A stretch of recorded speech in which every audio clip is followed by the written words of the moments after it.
Welcome to டேப் ஐஸ் institute of central exams. இப்போ என்ன பார்க்க போறோம்னா, நம்ம ரயில்வேல வந்து பல எக்ஸாம்ஸ் இருக்கு. அதுல ஒன் ஆஃப் த ரொம்ப எல்லாரும் எதிர்பார்த்த எக்ஸாம் என்னது? ஏஎல்பி. என்னது? Assistant loco pilot. Assistant loco பைலட்னா என்னது? இப்போ வந்து ஃப்ளைட் இருக்குல்ல, ஃப்ளைட் ஓட்டுறவங்களை என்ன சொல்லுவாங்க? ஏவியேட்டர் அப்படின்னு சொல்லுவாங்க, இல்லாட்டி பைலட் அப்படின்னு சொல்லுவாங்க. அதே மாதிரி ட்ரெயின் ஓட்டுறவங்க, ட்ரெயினோட ஆப்ரேஷன் ஸ்மூத்தா போகுதா அப்படின்றத பார்க்கறதெல்லாம் யாரோட வேலை அப்படின்னா இந்த லோகோ பைலட் அவங்களோட ஒர்க்கு. அதுக்கு நம்ம அசிஸ்டன்ட் லோகோ பைலட் அப்படின்னு சொல்லிட்டு ஒரு ஜாப் நோட்டிஃபிகேஷன் தான் போட்டிருக்காங்க. இதோட வேகன்சி பார்த்தீங்கன்னா 9900 வேகன்சி ப்ளஸ் அப்படின்னு சொல்லியிருக்காங்க. இப்போதைக்கு டென்டேட்டிவாக 9900 ப்ளஸ் வேகன்சி சொல்லியிருக்காங்க.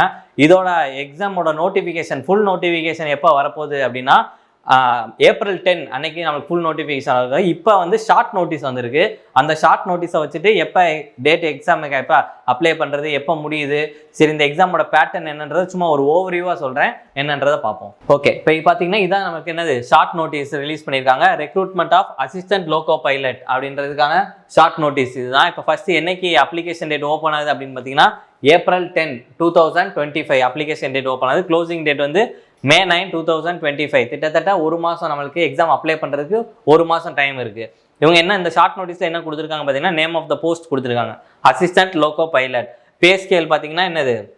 பே லெவல் வந்து லெவல் 2. எப்பயுமே லெவல் 1, லெவல் 2 அந்த மாதிரி. இப்போ குரூப் டி அப்படின்லாம் பார்த்தீங்கன்னா லெவல் 1. இப்போ இது வந்து லெவல் 2. இப்போ இனிஷியல் பே பார்த்தீங்கன்னா 19,900 போட்டிருக்காங்க. இது எல்லாமே என்னது? பேசிக் பே தான். ஒருவேளை 8th பே கமிஷன் வந்துருச்சு அப்படின்னா இது வந்து அப்படியே டபுள் ஆகிறதுக்கு 150% போகிறதுக்கும் வாய்ப்பு இருக்குது. அடுத்து பார்த்தீங்கன்னா மெடிக்கல் ஸ்டாண்டர்ட் A1 ஸ்டாண்டர்ட் கொடுத்துருக்காங்க. அது என்ன நான் பின்னாடி சொல்கிறேன். இப்போ ஏஜ் பார்த்தீங்கன்னா 18 to 30 years அப்படின்றது இருக்குது. இந்த ஓபிசிக்கு வந்து 33 years ரிலாக்ஸேஷன் வரும். அப்போ 8 to 33. இப்போ ஓபிசி எஸ்சி எஸ்டிக்கெலாம் ஏஜ் ரிலாக்ஸேஷன் வரும். ஃபுல் நோட்டிஃபிகேஷன் வரப்போ நம்ம இன்னும் டீட்டெயில்டாக பார்ப்போம். இப்போ ஒரு ஓவர்வியூவாக பார்த்துக்குவோம்.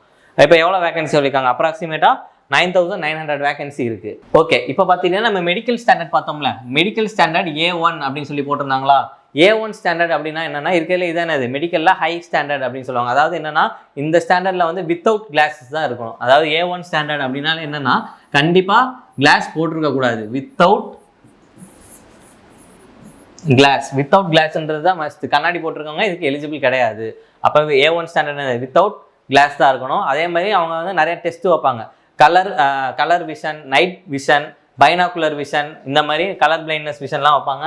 அந்த டெஸ்ட்லாம் பாஸ் ஆகிருக்கணும். இதுதான் இந்த மெடிக்கல் ஸ்டாண்டர்ட் அப்படின்னு சொல்லுவாங்க. சரி, இதோட எக்ஸாம் என்ன ஸ்டேஜஸ் பார்த்தீங்கன்னா, மொத்தம் இதோட ரெக்ரூட்மெண்ட் ப்ராசஸ் வந்து 5 ஸ்டேஜஸில் இருக்கும். மொத்தம் ரெக்ரூட்மெண்ட் ப்ராசஸ் 5 ஸ்டேஜ். இதில் நம்ம வந்து படித்து எழுத போகிறது, இல்லை படிக்க வேண்டியது அப்படின்னு பார்த்தீங்கன்னா 3 ஸ்டேஜஸ். ஃபஸ்ட்டு CBT 1, CBT 2, அப்புறம் வந்து CBT 1, CBT 2,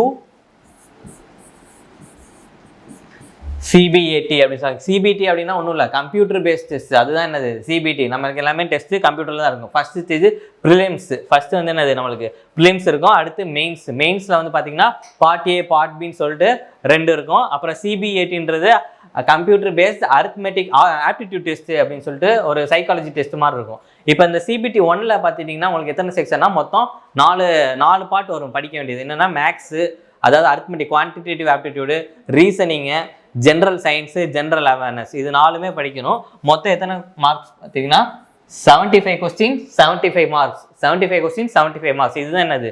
ப்ரிலிம்ஸ்க்கானது.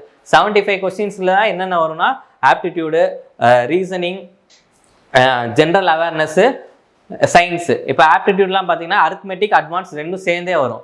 அதில் என்னென்ன இருக்குன்னா percentage, ratio, number system, profit and loss, simple interest, compound interest, time and work, speed, distance, போட்டு, எலிமெண்ட்ரி ஸ்டாட்டிஸ்டிக்ஸு, வேற என்ன இருக்குது? ஜாமெண்ட்ரி, ட்ரிக்னாமெண்ட்ரி, மென்சுரேஷன், அல்ஜிப்ரா, இதெல்லாமே என்னது? குவான்டிடேட்டிவ் ஆப்டிடியூட்ல கவர் ஆயிரும். இப்போ இதே ரீசனிங் பார்த்துட்டிங்கன்னா என்னது? Syllogism, alphanumeric, statement conclusion, coding decoding, டைசம், பசில், சீட்டிங் அரேஞ்ச்மெண்ட், இந்த மாதிரி கொஸ்டின்ஸ்லாம் என்னது? ரீசனிங். இப்போ சயின்ஸ்லாம் பார்த்துட்டிங்கன்னா மோஸ்ட் என்னது? 6th to 10th இருக்க NCERT புக்ஸ் படித்தாலே சயின்ஸ் நம்ம கவர் பண்ணிடலாம்.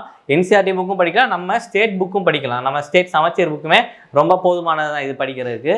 அடுத்து வந்து ஜென்ரல் அவேர்னஸில் பார்த்தீங்கன்னா என்னது? History, polity, economics, current affairs base பண்ண கொஸ்டின்ஸு எல்லாமே என்னது? உங்களுக்கு வந்து ஜாகிரஃபி, இதெல்லாமே வந்து எதில் வந்துடும்? ஜென்ரல் அவேர்னஸில் வந்துடும். இப்போ இது எத்தனை கொஸ்டின்?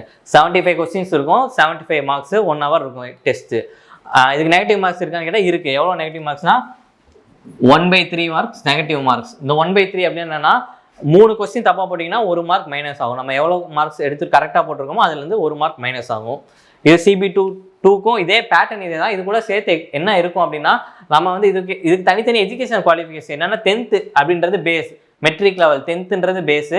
இது கூட ITI கண்டிப்பாக படிச்சிருக்கணும். அப்படி இல்லை அப்படின்ற பட்சத்தில் நம்ம என்ன படிச்சிருக்கணும், diploma in mechanical engineering, electrical, electronical, automobile இந்த மாதிரி ஏதோ ஒன்று, இல்லாட்டி இன்ஜினியரிங் டிகிரி படிச்சதுனாலும் இதுக்கு எலிஜிபிளாக அப்ளை பண்ணலாம். இதோட ஃபுல் நோட்டிஃபிகேஷன் வரப்போ இதோட டீட்டெயில்ஸாக என்னென்ன கோர்ஸ் இருக்குது, என்னென்ன யாரெல்லாம் அப்ளை பண்ணலாம், யாரெல்லாம் எலிஜிபிள், என்னென்ன படிக்கணும் அப்படின்றத இன்னும் டீட்டெயிலாக பார்ப்போம்.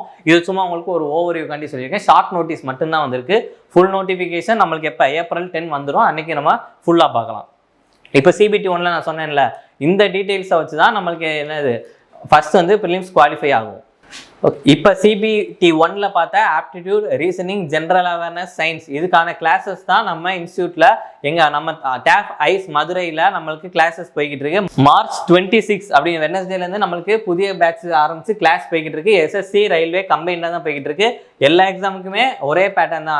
அந்த 3 செக்ஷன் தான் முக்கியமானது. என்னென்னது, மேக்ஸு, ரீசனிங்கு, ஜென்ரல் அவேர்னஸ். அந்த ஜென்ரல் அவேர்னஸ் சயின்ஸும் கவர் ஆயிரும். இப்போ SSCலாம் பார்த்தீங்கன்னா அந்த ஜென்ரல் அவேர்னஸ்லேயே சயின்ஸும் கவர் ஆயிரும். இங்கே வந்து சயின்ஸ் வந்து தனியாக படிக்கிறோம் RRBக்கு, அவ்வளோதான்.